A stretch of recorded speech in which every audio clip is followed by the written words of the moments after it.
अखाड़ा में आपका एक बार फिर से स्वागत है। उत्तर प्रदेश विधानसभा चुनाव में मिशन 300 प्लस का लक्ष्य हासिल करने के लिए बीजेपी ने एड़ी चोटी का जोर लगा दिया है। चुनावी महायुद्ध में अपनी जीत पक्की करने के लिए बीजेपी ने अपने सारे नेताओं को मैदान में उतार दिया है। इस कड़ी में गृह मंत्री अमित शाह आज मथुरा के दौरे पर हैं। अब से थोड़ी देर पहले अमित शाह ने बांके बिहारी मंदिर में पूजा की और बांके बिहारी का आशीर्वाद भी लिया। इसी दौरान उन्हें एक बच्ची मिल गई जिसे उन्होंने माला पहनाई और प्यार से सिर पर थपथपाया भी।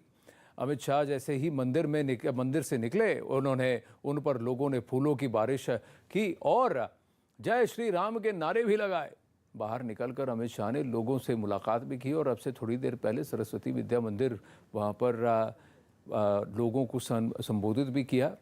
ये 3 तस्वीरें हैं आपके सामने। बांके बिहारी मंदिर में एक छोटी सी बच्ची से मिलकर उसे माला पहनाकर उसे आशीर्वाद देकर उसके सर पर उसको थपथपाया भी और फिर वहाँ बांके बिहारी के आसपास वहाँ की गलियों से निकले भी। थोड़ी देर पहले उन्होंने इसका वर्णन भी किया कि वहाँ की जो कुंज गलियाँ हैं वहाँ उसको संवारा गया है, उसको इम्प्रूव किया गया है और भी उस पर काम करने की बात उन्होंने कही है। और ये भी कहा है कि उत्तर प्रदेश में पिछले 5 साल में जो काम किया है और 5 साल दीजिए, एक और मौका दीजिए। मनीष शुक्ला बीजेपी से हमारे साथ हैं। मनीष शुक्ला जी नमस्ते। तो ब्रजभूमि में अमित शाह जी उतर गए हैं, कहा है कि पिछली बार जैसा समर्थन दिया अब की बार भी दीजिए। 2014 और 2019 में जैसे मोदी जी को समर्थन दिया वैसे इस बार भी उत्तर प्रदेश में सरकार को दीजिए। लेकिन जहां ये जाट बहुल्य ये फेज है पहला चरण बहुत इंपॉर्टेंट है, कल के अमित शाह जी के मैसेज को कैसे देखा जाए जो उन्होंने आरएलडी और जयंत चौधरी जी को दिया था? क्योंकि उसको तो जयंत चौधरी जी ने साफ ठुकरा दिया कि मुझे कोई न्योता ना चाहिए। देखिए 2 बातें हैं। एक तो पूरा पश्चिम उत्तर प्रदेश, पूरा उत्तर प्रदेश जो भारतीय जनता पार्टी ने विकास चक्र चलाया है उसको आगे बढ़ाना चाहता है, इसलिए भारतीय जनता पार्टी के साथ है। जयंत चौधरी, आरएलडी और सपा का कोई नया गठबंधन नहीं है। 2019 में भी गठबंधन रह चुका है।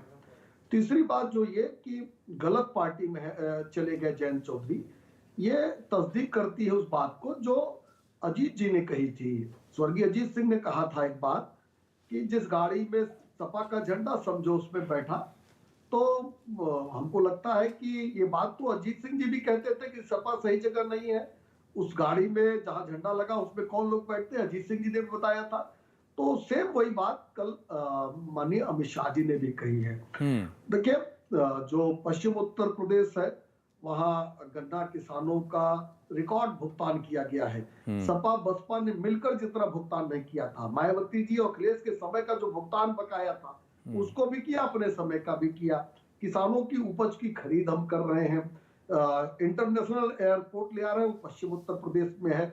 अलीगढ़ में भी राजा महेंद्र सिंह जी के नाम पे यूनिवर्सिटी बनाई जा रही है।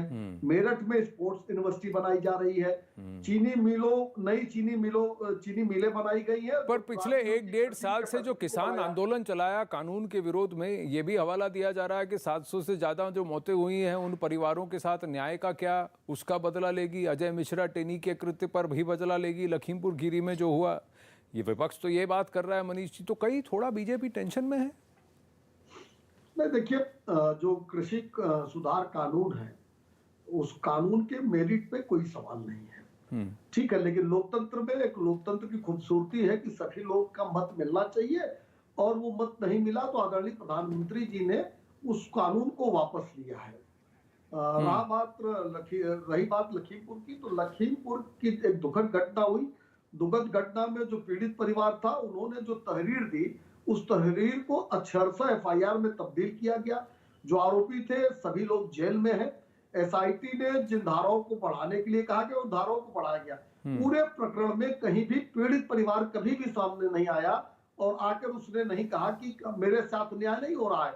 लेकिन जो लोग राजनीति में जनता की अदालत से नकारे जा चुके हैं वो लोग उस घटना को सामने लाते हैं। तो न्याय पीड़ित परिवार को देना है, सरकार न्याय दे रही है, लेकिन राजनीति करने का अवसर नहीं मिल रहा विपक्ष को, तो बार बार उस इशू को चलाते हैं। रोहित जाखड़ हमारे साथ हैं। मनीष शुक्ला जी उनसे पूछते हैं। रोहित जाखड़ जी, बीजेपी का कहना है कि देखिए जो काम बीजेपी कर सकती है वो सपा आरएलडी मिलकर नहीं कर सकती, खासकर जाट समुदाय के लिए। रोहित जी नमस्ते। जी बोलिए। नमस्कार भैया। मनीष शुक्ला जी कह रहे हैं कि जो जाट के लिए भाजपा कर सकती है वो कोई और नहीं कर सकता। बिल्कुल नहीं कर सकता। चौधरी चरण सिंह का सामान सड़क पे कोई और दूसरा नहीं रख सकता। 2015 में जाट आरक्षण पे किया हुआ वादा कोई और धोखा नहीं दे सकता। 2016 में जाटों पे चलाई हुई हरियाणा में गोलियां कोई और नहीं कर सकता। 2019 में इन्हीं के वरिष्ठ प्रवक्ता दिया हुआ बयान के चौधरीयों की चौधराहट खत्म कर दी, वो कोई नहीं कह सकता। 2020 और 21 में किसान आंदोलन में किसानों का दमन और शोषण और टहनी की निरीह किसानों पर चढ़ी हुई गाड़ी कोई और नहीं चढ़ा सकता। और ये समझ लें, ये जयंत है, दुष्यंत नहीं। ये विभाजनकारी दमनकारी नीतियों का अंत करेगा। मनीष शुक्ला जी क्या कहेंगे? पर इतना तो आप भी मानेंगे रोहित जाखड़ जी कि 2015 के बाद से वहाँ पश्चिमी उत्तर प्रदेश में अमूमन जाट समुदाय के साथ साथ बाकी ज्यादातर वोटरों ने जो वोट शेयर है वो बीजेपी का ही बड़ा है।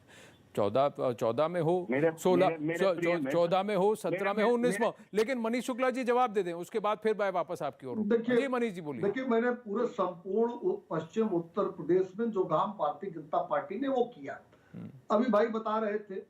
लेकिन चौधरी चरण सिंह जी की आत्मा जब देखती होगी कि मुलायम सिंह की पार्टी से जैन जी ने समझौता किया है तो निश्चित रूप से दुखी होते होंगे। और चौधरी अजीत सिंह जी अगर देखते होंगे कि अखिलेश यादव की पार्टी से जैन जी ने समझौता किया है, वो भी दुखी होते होंगे, क्योंकि सपा के प्रति क्या उनका भाव था। और अगर अभी झाकड़ साहब बैठे हैं, गूगल कर ले, अजीत सिंह जी ने क्या कहा था सपा के लिए। देखिए कब क्या कौन से वक्त पे कहा था, अब किस तरह का समीकरण बदल रहा है, बन रहा है। 2017 के एवज में 2022 में क्या माहौल है, ये तो फिर जो जनता है उसके मन में है क्या है वो ही बताएंगे। मेरे पास आज समय कम है, लेकिन इस वार्ता को आगे जरूर बढ़ाएंगे। रोहित जाखड़ जी और मनीष शुक्ला जी बहुत बहुत धन्यवाद।